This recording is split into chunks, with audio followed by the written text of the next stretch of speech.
ఎటువంటి మరి రైతులకు అన్ని సకాలంగా అందిస్తున్నాం అని చెప్తున్నాడు. యూరియా అని నిన్న మన ఇబ్బంది పడ్డారు రైతులు. ఇక ఈ యాప్ తెచ్చినా ఏ ఇబ్బంది లేదంటున్నాడు.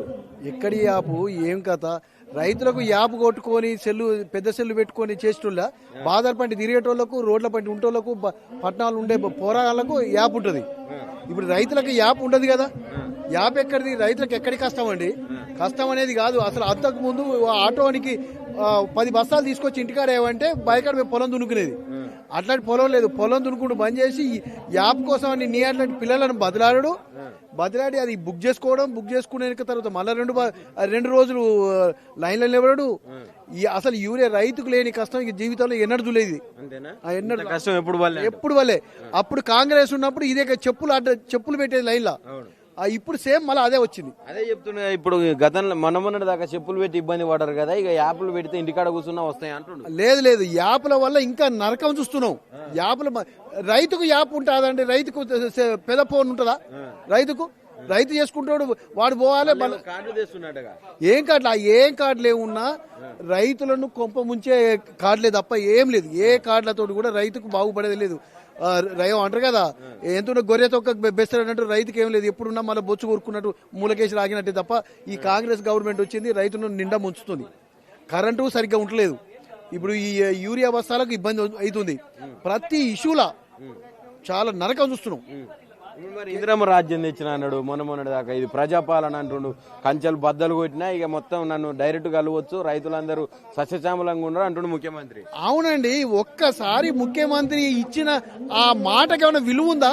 ఎన్నడు బద్దలు కొట్టి ఎన్నడు డైరెక్ట్ కలిసి చెప్పండి. ఏమున్నాయన ఢిల్లీకి పోవుడు, మూటలు పంపుడు తప్ప ఆయనకు వేరే ఇంతవరకు అసలు రైతులను కలిసి లేకపోతే ఎక్కడ రైతు సమన్వయ కమిటీలు పెట్టి ఎప్పుడన్నా రైతుల దగ్గరికి వచ్చిర్రా? వాళ్ళ ప్రభుత్వం వచ్చిందా?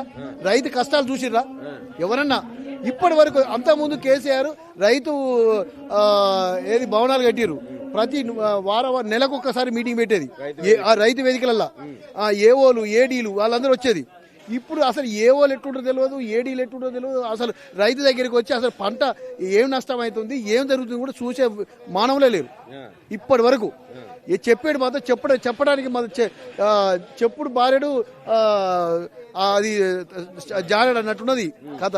ఏం లేదు, బిల్డప్లే ఎక్కువ ఉన్నాయి, చేసుడు మాత్రం ఏం లేదు, శూన్యం. రైతుకు మాత్రం రైతు బంధు ఇంతవరకు రాలేదండి. రైతు బంధు అని చెప్తాడు. ఇంతవరకు రైతు బంధు ఇచ్చిండ్రా రైతుకు? ఆ గుట్టలకు తీసేస్తానా, బెడ్లకు తీసేస్తానా? ఇంతవరకు మరి గుట్టలకు తీసేసినా కూడా నువ్వు సక్రమంగా వేయాలి కదా.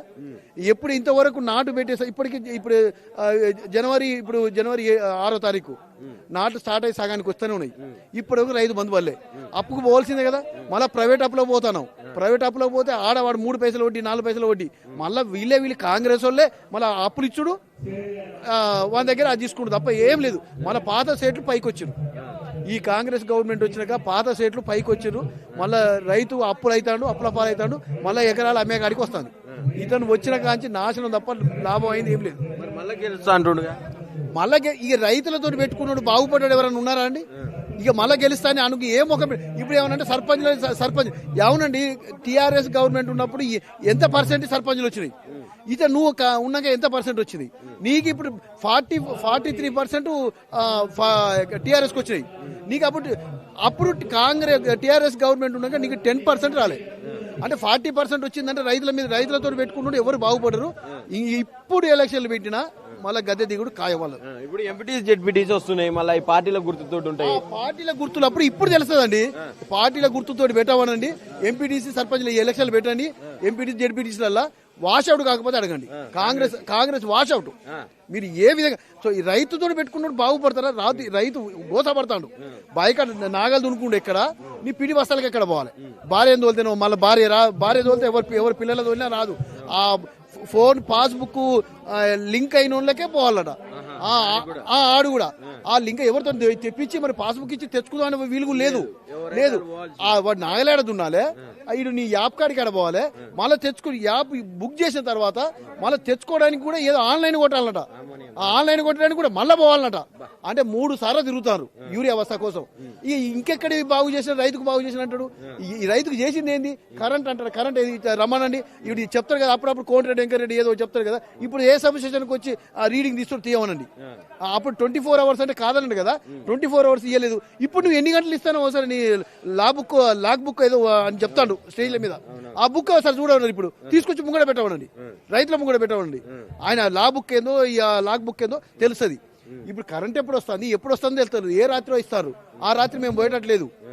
పురుగు పూసి అప్పుడు పురుగు పూసి ఉంటుందని అప్పుడు ఇచ్చిన, ఒకవేళ కనుక స్టార్టింగ్ లో కనుక 12 గంటలు ఇచ్చిన డేలు ఇచ్చారు.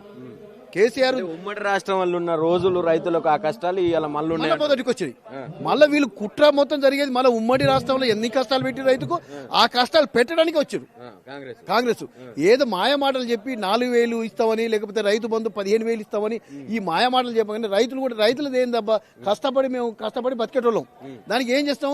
ఓ మాట చెప్పగానే రైతుకు బాగు చేస్తాడట, ఇది ఇస్తాడట, నీకు ఇల్లు ఇస్తాడట, నీకు పెన్షన్ ఇస్తాడట. నాకు 64 ఏళ్ళు ఉన్నాయండి, ఇప్పుడు నాకు పెన్షన్ లేదు. కొత్త పెన్షన్ నువ్వు స్టార్ట్ చేయాలి. ఇప్పటి వరకు ఎవరికి కొత్త పెన్షన్ ఇచ్చిన? పెన్షన్ లేదు, కొత్తది ఇచ్చు లేదు.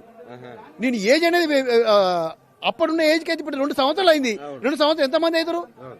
పెన్షన్ ఎలిజిబుల్ దానికి అను 57 ఏళ్ళ కానీ కేసీఆర్ పెట్టిన ఎలిజిబుల్ 60 ఏళ్ళకే. 60 ఏళ్ళ కానీ ఇప్పుడు ఈయనకి ఎంతమంది పెరగాలి? నువ్వు లెక్క తీసుకుంటలేవా? 2 సంవత్సరాలకు ఎంతమంది పెరుగుతారని తెలియదా? నువ్వు చెప్పేటి శాస్త్రాలు సొచ్చేటి మాల గుర్తులు అన్నట్టు నువ్వు ఇంతవరకు నువ్వు చేసింది ఏంది? ఏం చేసినావు? అసలు పెన్షన్దారులు దానికి కొత్త పెన్షన్ యాపే ఓపెన్ చేయలే. ఇక నువ్వు ఇంకేం చేస్తావు? ఇంకా పెన్షన్ ఎక్కడ ఇస్తావు? కొత్త పెన్షన్ ఏడిస్తావు? నువ్వు చెప్పేది ఇంతవరకు ఏం చేయలేదు. రైతులతో పెట్టుకున్నాడు బాహుబలే. రైతుతోటే మళ్ళీ దిగిపోతాడు. చూడండి మళ్ళీ ఇప్పుడు ఎలక్షన్ ఎంపీటీసీ జెడ్పీటీసీ వెళ్తే మనం జనగాం లెక్క చేసిన, జనగాం జిల్లా లెక్క చేస్తే ఇప్పటికే సర్పంచ్లయ్యే 45-55 వచ్చింది. అంటే సమానంగా వచ్చినాం ఇంచుమించు. ఇప్పుడు ఈ గుర్తులతో పెట్టండి, వాళ్ళ తాడాగేందో మా తాడాగా తెలుస్తారు. రైతులు చెప్తారు, ఎవరితో కాదు, రైతులు చెప్తారు. మహిళలు చెప్పడానికి రెడీగా ఉన్నారు. మహిళలకు స్కూటీలు అన్నావు, మాయ మాటలు చెప్పి పిల్లలకు స్కూటీలు, మహిళలకు 2,500 ఫ్రీగా వేస్తానన్నావు. ఏం వేసినావు, ఎక్కడ ఇచ్చినావు, ఏం చేసినావు ఒక్కసారి చెప్పండి. మీరు పైన ఉండి స్టేజ్ల మీద ఉండి మాట్లాడేది కాదు, కిందికి రాండి. ఏమన్నా 10 మందిని బాడీ గార్డ్లో పెట్టుకుని ఎవరు రానియకుండా మాట్లాడు కాదు. జనంలో కదండి వచ్చి ఏం లేకుండా గన్మెన్లు ఎవరు లేకుండా కనుక రేవంత్ రెడ్డిని తిరగవనండి, ఏ మినిస్టర్ తిరుగుతో తిరగవనని గన్మెన్లు. ఒక ముచ్చట మాట్లాడాలి. ఇప్పుడు ఈ మధ్య కాలంలో బాగా తిరుగుతుంది, రేవంత్ రెడ్డి గారి భాష మీద మాట్లాడుతున్నారు అందరూ. నువ్వు ఎంతమందో ముఖ్యమంత్రులను చూసుంటావు నీ వయసును బట్టి. ఇట్లా ఈ రకంగా మాట్లాడేటటువంటి అంటే ముఖ్యమంత్రులు అందరూ గిట్లనే మాట్లాడానా వెనకట? అసలు ముఖ్యమంత్రి వాల్యూ లేదు. ఇతను ముఖ్యమంత్రి అంటే ఎవరు నమ్మటట్టే లేదు. అవునండి, భాష నోరు తెరితే లాగుల తొండలు తొడిగిస్తా, లేకపోతే గుడ్డలు కూడా బిగిస్తా, లేకపోతే నిన్ను తోలు తీస్తా, గోళీలు ఆడతా, కళ్ళ గుడ్లతో గోళీలు ఆడతా అనే ముఖ్యమంత్రిని మేము ఇంతవరకు ఉమ్మడి ఆంధ్రప్రదేశ్ ఉన్నాం కానించి మొదలు పెడితే ఇప్పటి వరకు ఆయన మేము ఒక 10-20 మంది ముఖ్యమంత్రులు చూసినాం. ఇట్లాంటి ముఖ్యమంత్రి, ఈ భాష ఉన్న ముఖ్యమంత్రి రౌడీ షీటర్కు తప్ప దేనికి పనికిరాడు. ఆ ముఖ్యమంత్రి ఎట్లొచ్చిండో మన కాంగ్రెస్ వాళ్ళకు కూడా వాస్తగా లీడర్లకు ఎట్లా బుద్ధి లేదో ఇట్లాంటి ఎట్టిచ్చాడు. ఇంకా అందులో ఉన్నారు సౌమ్యంగా మాట్లాడే వ్యక్తులు ఉన్నారు. ఆ శ్రీధర్ బాబు ఉన్నాడు సౌమ్యుడు, అట్లాంటికి ఇవ్వండి. కానీ ఈ రౌడీ భాష మాట్లాడడానికి ముఖ్యమంత్రి ఇచ్చేపటికనే ఇంత తొందరగా బ్యాక్ వచ్చింది. లేదు పదవికి కాదు అసలు. ఆయన చెప్పండి ఇంకెవరికి ఇచ్చినా ఇంకా కొద్దిగా జనంలో కొద్దిగా సానుభూతి పెరుగు, అంతగానో అద్మానం ఉంది. అందుకే తొందరగా ఇప్పుడు ఇంకా 3 సంవత్సరాలు ఉంది. ఇప్పుడు సంవత్సరం ముందు ఈ సంవత్సరంలో ఎన్నికలు పెట్టినా కూడా వాష్ అవుట్ మళ్ళీ వస్తే మేము రైతులను దేనికైనా రెడీగా ఉన్నాం.